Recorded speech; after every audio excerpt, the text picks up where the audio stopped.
नमस्कार, India report में आप सभी का स्वागत है।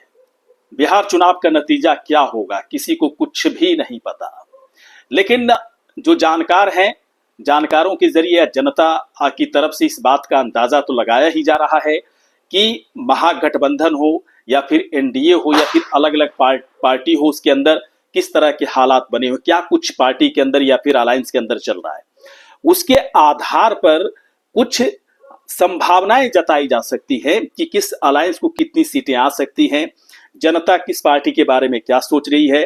और इसी बात को समझने के लिए इंडिया रिपोर्ट की तरफ से कई जानकारों से बातचीत की गई और एक संभावना जताने की कोशिश हुई है कि किस अलायंस को कितनी सीटें मिल सकती हैं, उसकी जीत की संभावना कितनी दिख रही है और क्यों ऐसा हो रहा है। क्योंकि अभी जो वर्तमान हालात हैं, चाहे वो एनडीए की बात कर लें, महागठबंधन की बात कर लें, इसके आधार पर किस तरह की स्थितियां सीटों को लेकर बन रही है। जानकारों से जब बातचीत की गई तो उन्होंने कहा कि देखिए, जो नतीजा आएगा हो सकता है कि बहुत ही ऐतिहासिक नतीजा हो, और ऐतिहासिक इस लिहाज से है कि इस वक्त बिहार चुनाव में जो कुछ हो रहा है उसे देखकर ऐसा लगता है कि कुछ अलग ही मूड में यहाँ की जनता इस बार दिख रही है। लेकिन स्थितियां क्या है, किस तरह के हालात दोनों अलायंस या पार्टियों के बीच में दिख रही हैं, इसके बारे में उनकी तरफ से कहा गया कि देखिए, एनडीए की तरफ से जो सबसे कमाल का काम किया गया कि सीट शेयरिंग को बहुत ही बेहतरीन तरीके से उन्होंने एक तरह से बनाया है। उस सीट शेयरिंग को देखकर लगता है कि कमाल का सीट शेयरिंग है एनडीए की तरफ से। क्यों कमाल का है? एनडीए की जो अलग अलग पार्टियां हैं, अलग अलग पार्टियों के जरिए तमाम वर्गों को साधने की कोशिश की गई है। अगर बीजेपी की बात करें तो सवर्ण वर्ग पर पूरी तरह से जोर दिया गया है। जनता दल यूनाइटेड आरएलएम की बात करें तो पिछड़े वर्ग पर ज्यादा जोर दिया गया है, दलित पर भी दिया गया, अति पिछड़े पर भी दिया गया, लेकिन पिछड़े वर्ग पर ज्यादा जोर दिया गया है। साथ ही साथ अगर अगर अगर अगर एलजेपीआर और हम की बात करें तो दलित वर्ग पर ज्यादा फोकस किया। वैसे सभी पार्टियों की तरफ से सभी वर्ग को साधने की कोशिश की गई है, लेकिन इस इक्वेशन को समझने की जरूरत है, समीकरण को समझने की जरूरत है कि सभी वर्गों की जिम्मेदारी अलग अलग पार्टियों पर कैसे रखी जाए। बीजेपी के ऊपर सवर्ण की जिम्मेदारी दी गई, जनता दल यूनाइटेड के ऊपर अति पिछड़ा और पिछड़े वर्ग की जिम्मेदारी दी गई, और अगर एलजेपीआर और हम की बात करें तो इसके ऊपर दलित वोटर्स को साधने की जिम्मेदारी दी गई। इस तरह का एक सीट शेयरिंग दिखा और ऐसा लग रहा है कि सभी वर्गों को साधने की एक कामयाब कोशिश करता हुआ दिख रहा है एनडीए। जानकारों की तरफ से बात कही जा रही है। साथ ही साथ जानकारों ने कहा कि देखिए, एनडीए में इस तरह के हालात हैं तो महागठबंधन के हालात को भी देखिए। महागठबंधन में सीट शेयरिंग को लेकर जिस तरह की अफरा तफरी मची, सस्पेंस मचा हुआ था, इससे क्या हुआ, इस सीट शेयरिंग के बाद जिस तरह की लड़ाई हुआ ही नहीं है ना, लास्ट तक कुछ नहीं पता चला। जनता में एक अलग तरह का भ्रम फैला कि किस तरह का गठबंधन है, कि आपस में सीट को लेकर ही अगर सहमति नहीं बन रही है, मतदान अभी हुआ नहीं, चुनाव अभी हुआ नहीं, नतीजा अभी आया नहीं, अगर सरकार बनने का मौका भी मिल जाता है तो इस तरह का गठबंधन कैसे सरकार चला पाएगी जब सीटों को लेकर ही इतना लड़ाई झगड़ा है। तो जनता के बीच में एक बड़ा भ्रम फैला इस लड़ाई झगड़े की वजह से, और सभी वर्ग को साधने की कोशिश भले ही किया गया हो महागठबंधन की तरफ से, लेकिन इतना सस्पेंस क्रिएट कर दिया गया, इतना भ्रम फैला दिया गया कि जनता को अब ऐसा लगता है कि जब इस तरह के लड़ाई झगड़े अभी हो रहे हैं तो हो सकता है कि जनता की तरफ से मैंडेट भी दे दिया जाए सरकार बनाने के लिए। तो सरकार बनने के बाद किस तरह के लड़ाई झगड़े हो सकते हैं,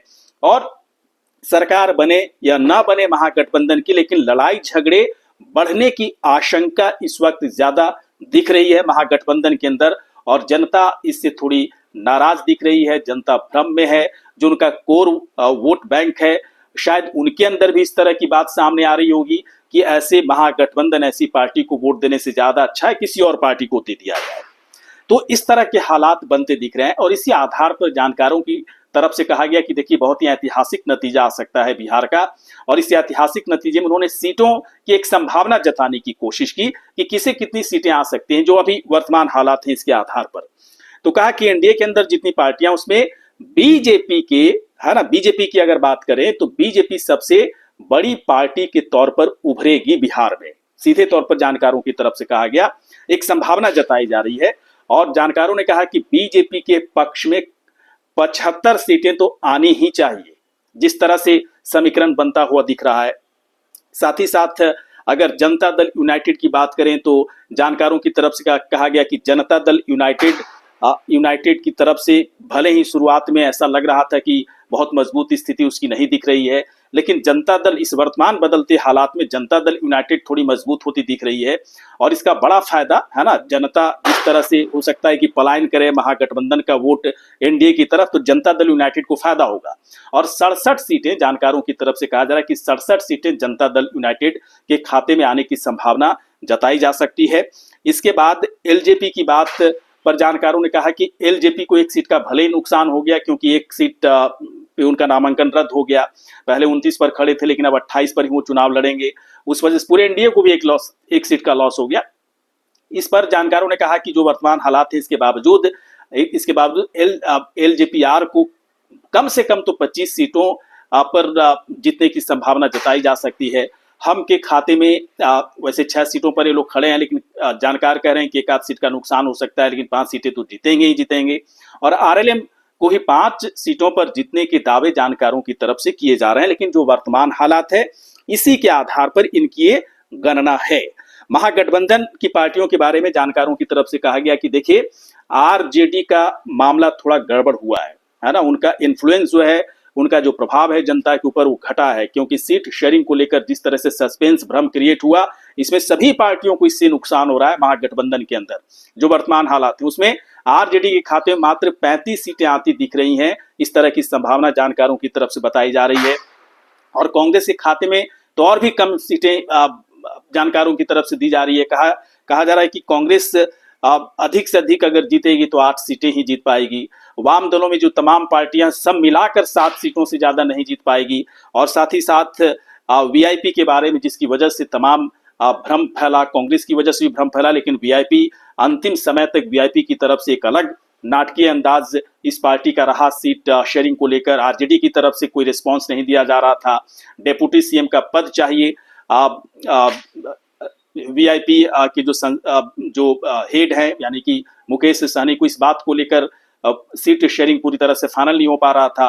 कांग्रेस की तरफ से भी कई सीटों पर एक तरह से बताया गया कि मेरे ही उम्मीदवार वहां पर खड़े होंगे।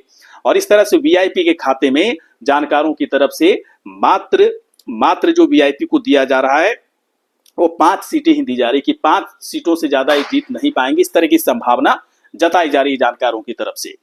तो एनडीए और महागठबंधन में जो हालात इस वक्त हैं, इसकी वजह से पूरा समीकरण बदलता हुआ दिख रहा है। लेकिन जनसुराज के पक्ष में भी बहुत ज्यादा फायदा होता नहीं दिख रहा है। जानकारों की तरफ से कहा गया कि ऐसा नहीं है कि महागठबंधन में जो अफरा तफरी मची, इसका फायदा जनसुराज को मिल जाएगा। भले ही प्रशांत किशोर इस तरह के दावे कर रहे हैं कि महागठबंधन अब तीसरे नंबर पर चला गया, एनडीए और जनसुराज के बीच में असली लड़ाई होगी, लेकिन जनसुराज के पक्ष में जो जानकारों की तरफ से कहा जा रहा है कि जनसुराज के पक्ष में बहुत बड़ा फायदा नहीं होने वाला। और मात्र जनसुराज को 5 सीटें देने की बात सामने आ रही है जानकारों की तरफ से, कि 4 से 5 सीटें अगर जीत जाएं तो समझिए कि बहुत बड़ी बात हो जाएगी जनसुराज के लिए।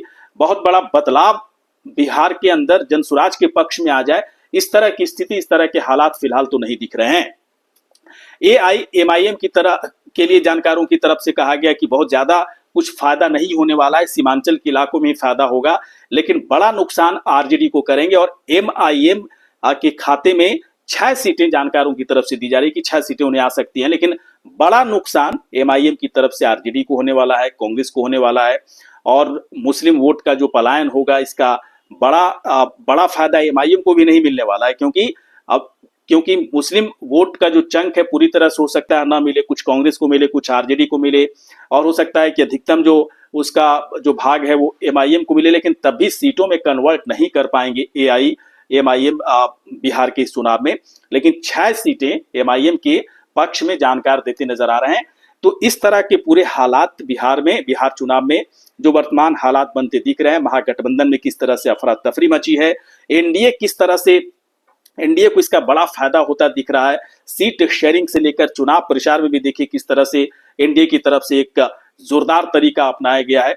और इस वक्त जो पब्लिक का वहां पर मूड है, उस मूड को देखते हुए जानकारों की तरफ से दावा किया जा रहा है कि बहुत ही ऐतिहासिक जीत जो है एनडीए के पक्ष में होता दिख रहा है, इसकी संभावना जताई जा रही है।